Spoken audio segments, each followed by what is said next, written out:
the singer Ari Lennox had an interview and she was talking about, a few things, mentioning obviously her music, new project that's out. But I wanted to speak on a few aspects of the interview that are important.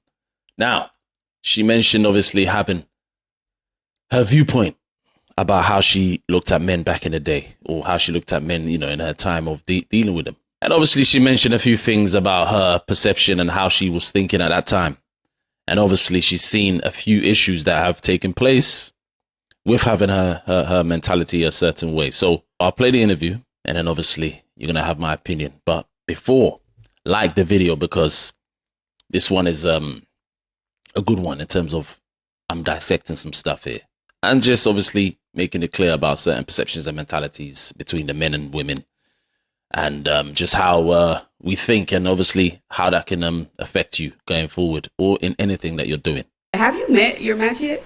Oh, never has it ever happened. I feel like I get close, but the more I sit with myself, the more I realize I think I have a thing for toxic energy. So I think there's still some more healing that I need to do, because when I look back on all of these energies, it's a shame I gave them so much time and there were sweet energies that I didn't. Yeah. And so now I see those sweet energies getting married and starting families. I'm just like, dang, that probably could have been me if I recognized the security in those individuals at the time. And like now, I'm like, yeah, I'm definitely feeling that now. I'm aware that there's something going on. There's something wrong. And the thing about that is that I would say, from my experience and seeing things, being a youngster when I was young, seeing how girls and boys were and seeing what things girls liked, not all, but a lot, especially if you're from a certain environment, if you're from a certain background, if you're from a certain, ends, as we call it, if you're from a certain,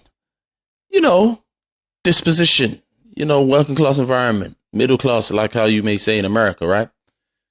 Hood or whatever it is. This is a certain, description I'm trying to give.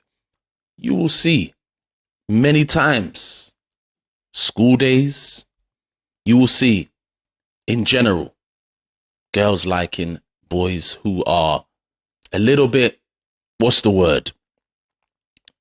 Expressive, expansive, have a little bit of a vibe, an attitude, a demeanor. In this country, if you're from a certain knowledge, you will say a cheeky chappy.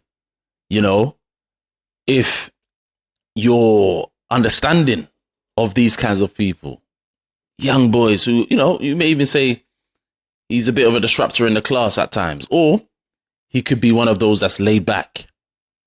He could be perceived as cool, has style, and he may have some edge to him. Edge meaning, he has this edge of rough around the edges, maybe a bit of street element. It doesn't have to always be, but let's just put it in that regard, because generally being the bad boy is what is considered the cool thing when you're young, to certain women or to certain girls at that time.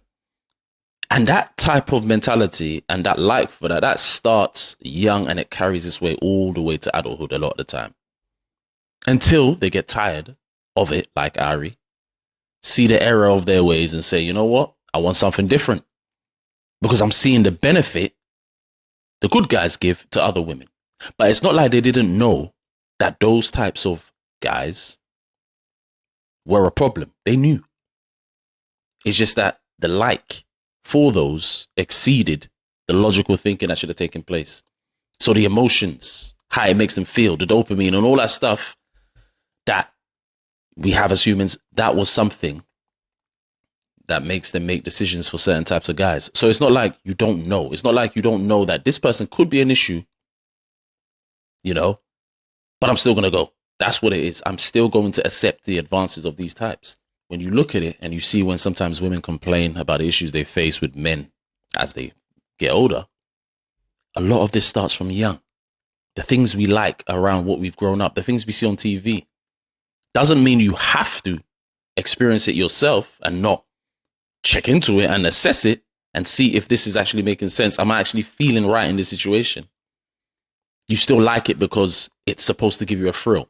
But as a guy looking at it, the fact that girls like that, what does that give if it's disruptive? I've never understood that mentality of, oh, but it may give you some form of thrill or interest or some form of like excitement, because at the end of the day, isn't that a danger? Isn't the danger the part that gives you a lot of stress?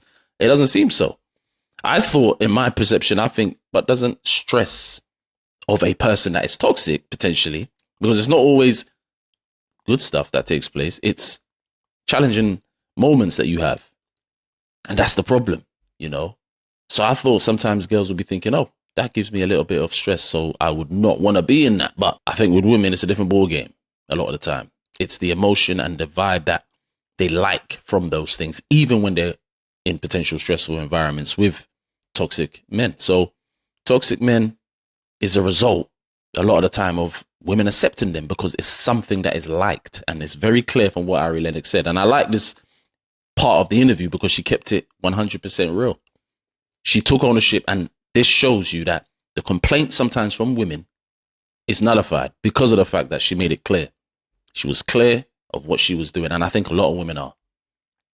So let's play the rest of it and let's hear what she has to say.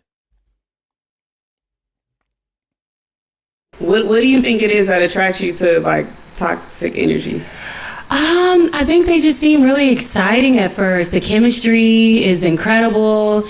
And they don't even always be fine. It's not even that like they're sexy or something. I mean, well, they're sexy, but they don't be the finest things I've ever seen. Yeah. It's just an energy. Sometimes it's convenience, what we talk about.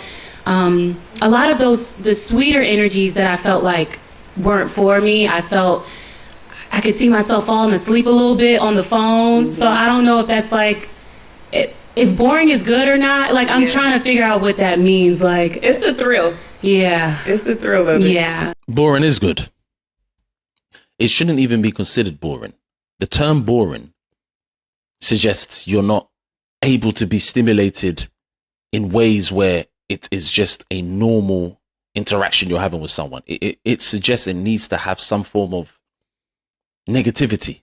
You know, we call it toxicity, or that's what the term is. But it seems the term boring is attributed to good guys who are consistent, stable, and have some structure, you know, doesn't partake in foolish stuff, doesn't, you know, cause issue that has no reason for any issues to be caused. So the word boring shouldn't be attributed to good guys, or guys, like I said, that are consistent and stable.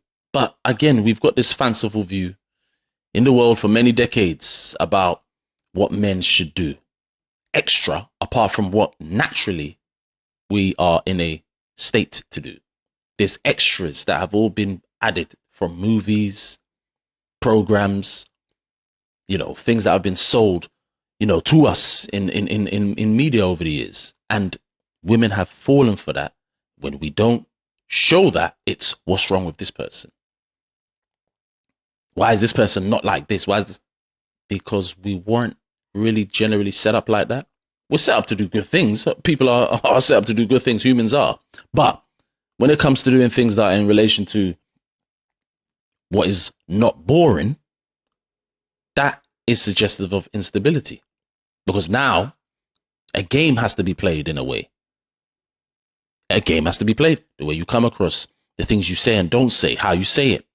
You're doing things to give the woman a form of excitement. That's not boring. So now I'm having to always, or the man is having to always put up a game in a way. And that's where the issues lie, because we're not supposed to be what we are not supposed to be. You know, we're just supposed to be normal humans who do things, who partake in connections that are seamless. It shouldn't involve all this, okay, what is he doing? What, you know, your mind is going all into one about what he's on, what he's thinking, what, you know, because you've seen his ways are toxic. So now it's making your mind go too much into a whirlwind. But that is stressful, I will assume, but not with women. So that's the part that's interesting. But there's also another part to the interview as well that I want to play. And that part was really around who is responsible for the whole putting yourself in a feminine state. She had her opinion, and I believe she's wrong about what she says in certain aspects. But I'm gonna play that part and let's see what she says.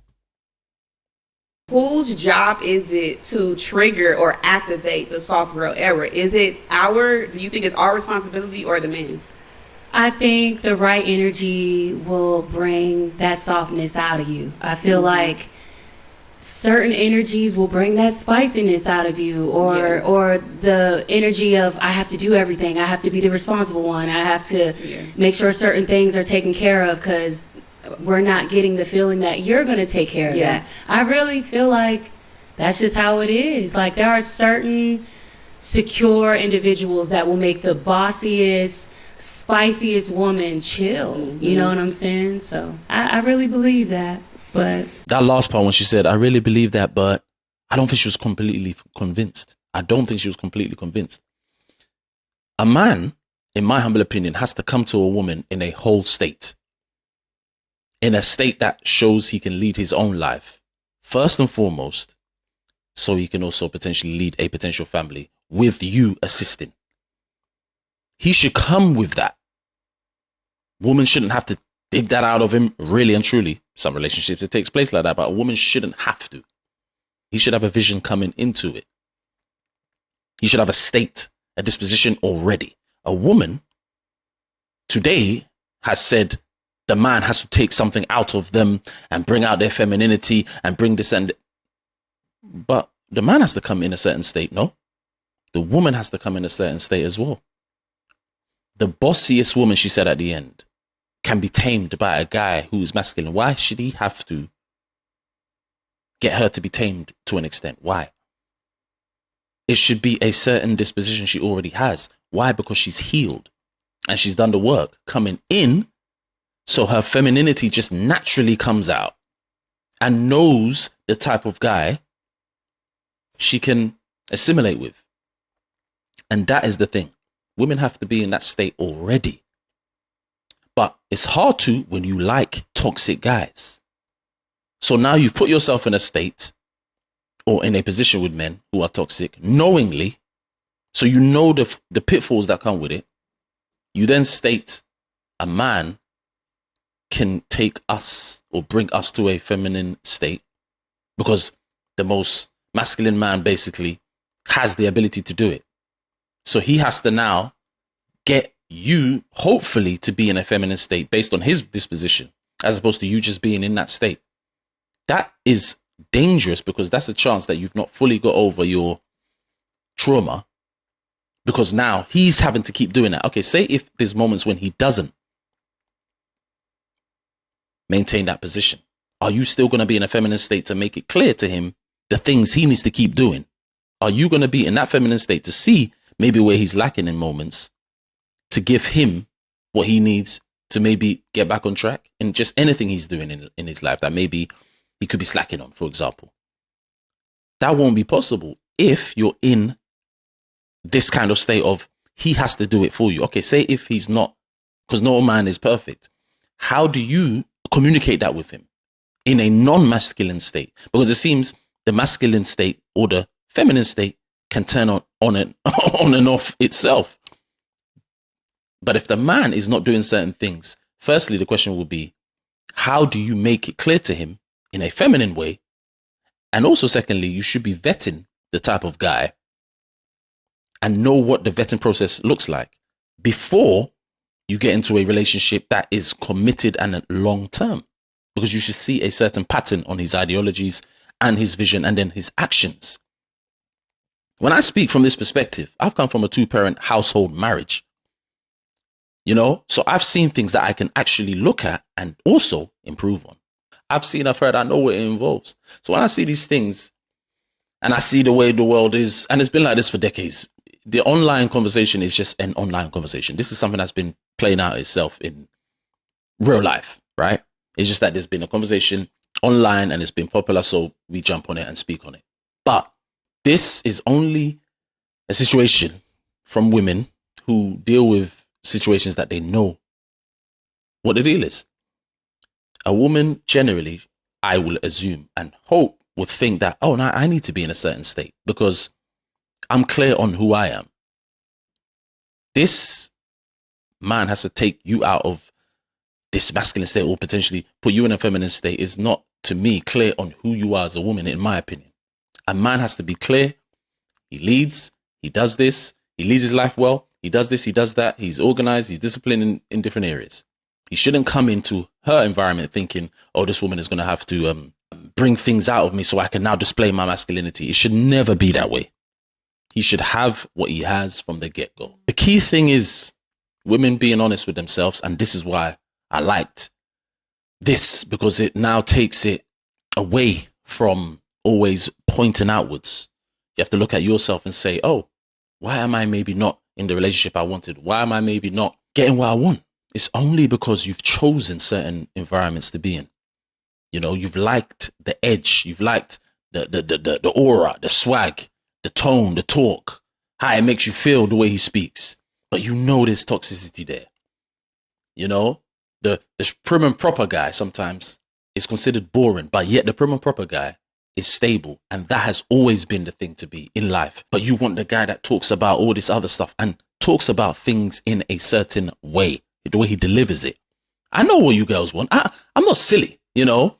So when I see this, I know the vibe that you lot are talking about. I know the vibe that I've seen play out. I've seen guys and the sort of ones that women talk about, you know, that have certain things to them. So this is not new. Like I said, it's just the fact that it's clear that she's made it very clear that women know basically what they're doing. So when they come on with story times or they complain and say, he did this. Oh no, you saw patterns. Or you thought he could change. And you thought you were the person that he will change for. So you persevered and persevered and persevered. You can't complain when a guy is making it clear on who he is, but you've also made it clear on what you like. The minute you start liking these things, the issues happen. The minute you stop liking these things, you can get what you should get, depending on if you really want it, you know? And if you really want stability, you have to go with a guy that is stable. Simple as that. Doesn't deal with, you know, silly, toxic-like ways. But it'll be interesting to find out what people think. Ari Lennox, I salute the honesty. I salute the fact that you've seen the error of your ways with men, and you're not blaming. You're not blaming. And that's a good thing. So now you can get the knowledge you have and hopefully keep, you know, learning and be healed to a point where you're ready to now give to another good guy who should be coming in a certain state initially.